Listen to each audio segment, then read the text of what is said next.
Mm-hmm. Let's move onto attacking talent, gentlemen. Okay.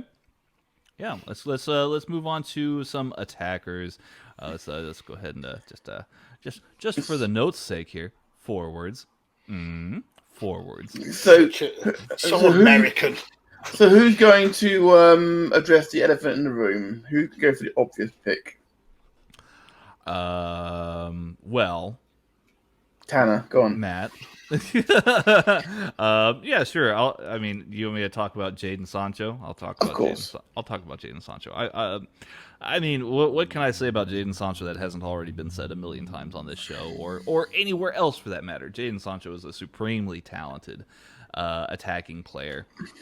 He's going to add that extra little bit of edge and experience that I think Manchester United has often lacked in seasons before, especially as far as their wing play is concerned. Yeah, I do like this transfer. It does make a lot of sense for United to splash the kind of cash that they did for him. I think what concerns me is that they do have a lot of players of his same profile already on the books. That's not to say that he's a bad transfer, but I do like him. I do like that he brings a lot of attacking threat, a lot of assists in particular. I think is one area that people tend to forget because you look at a pacey winger like Jadon Sancho, you're going to think about him driving at goal perhaps, which he can do, but I think that his... I mean, he can and does do. 50 goals in 137 appearances shows that that's exactly what he can do. Well, yeah, but I mean, I guess where I'm coming from here is from what I've seen of him often in the last few seasons in the Bundesliga. In his early days, he was more of a goal attacking threat where he's shooting, making taking shots on goal, scoring. But what I feel like I've been more impressed by is his ability to complete his game by adding assists to it as well. So if you're Edison Cavani, if you're Mason Greenwood, if you are Marcus Rashford, I'm sure that you are absolutely thrilled to have Jadon Sancho in your ranks. And I think spending that extra year in Dortmund and working as part of that young players project with Haaland, Bellingham, and Reina has really added that element to his game. That kind of unselfishness, I suppose, like playing for the team rather than being the out and out attacking threat, and it's paid dividends. And I think United have got a better player now than they would have got last season. Yeah, maybe so.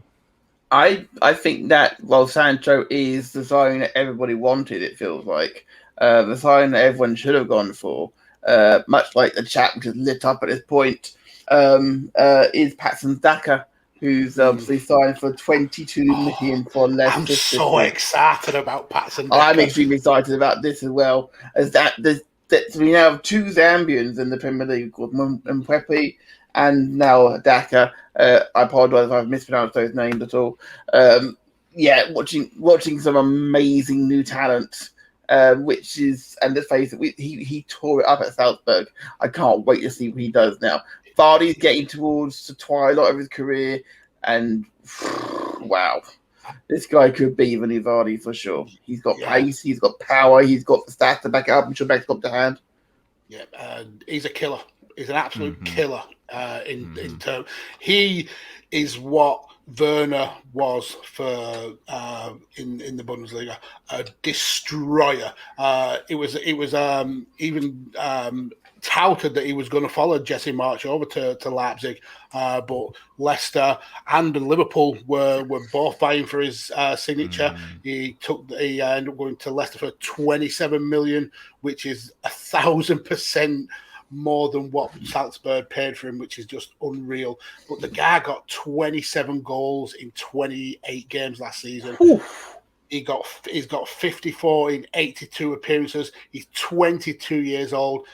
He's fast. He's strong. He'll challenge Vardy for that main striker role, or even Vardy and him kind of like in that Iheanacho role would be absolutely a murderous partnership. Leicester have made some pretty tasty moves this I transfer tell you window. what, Max, doesn't matter who you are, those figures are amazing. They make Mbappe look small time.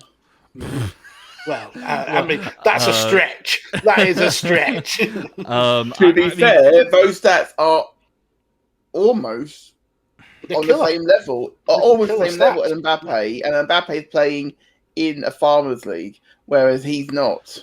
Wow. So that makes him. That's very impressive. What I'm saying, that's very, very impressive.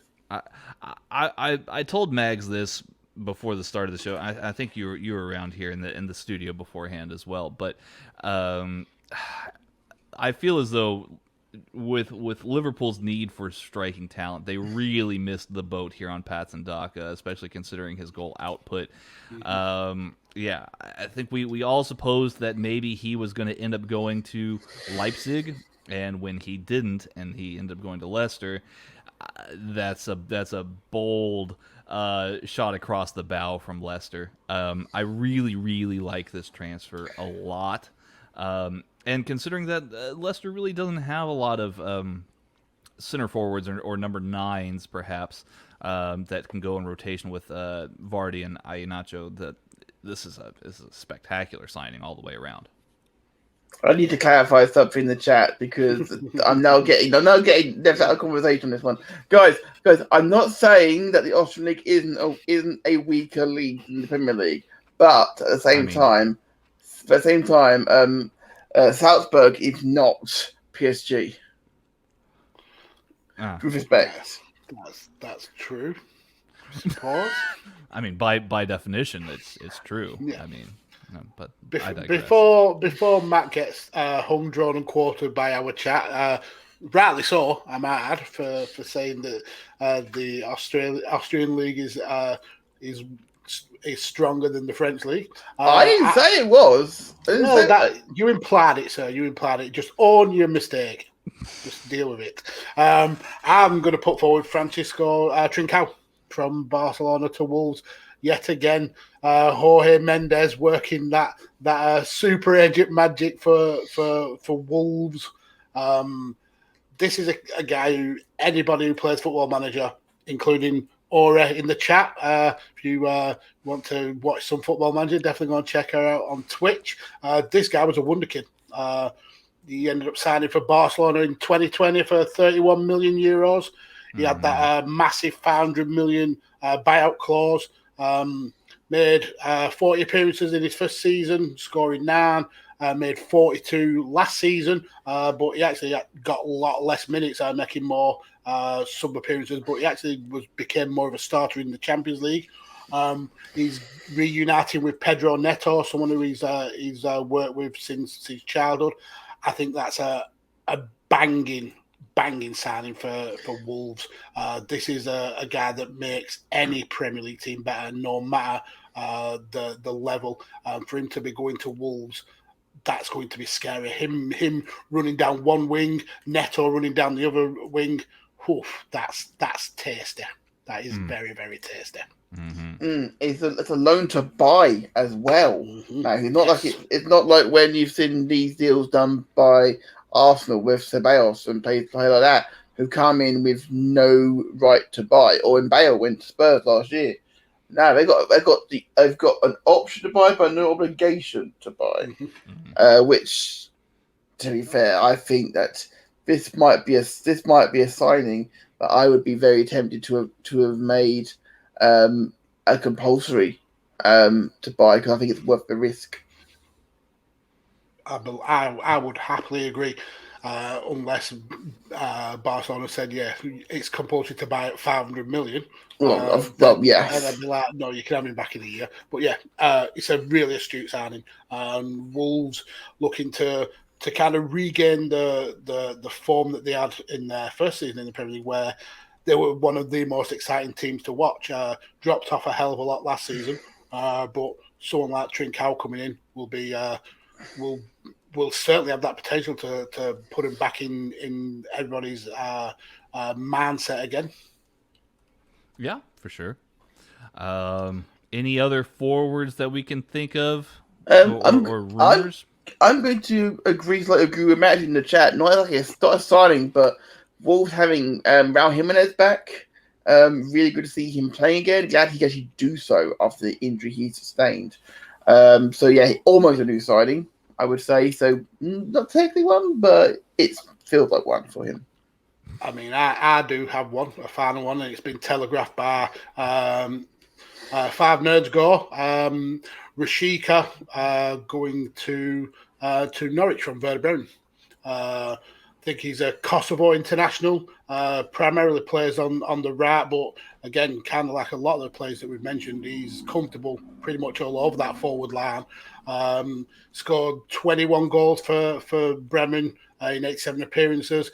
I think he'll be a perfect foil for someone like Timo Pukki, who's that natural goal predator. I think having him as like a shadow striker. As much as I like Jordan Hugill and Adam Arder, I don't think they're as good quality as Rashika. So I think having him and Pukki as a forward lineup, it gives Norwich more of a chance of staying up, and he should get among the goals this season. So yeah, I think that's a pretty astute signing.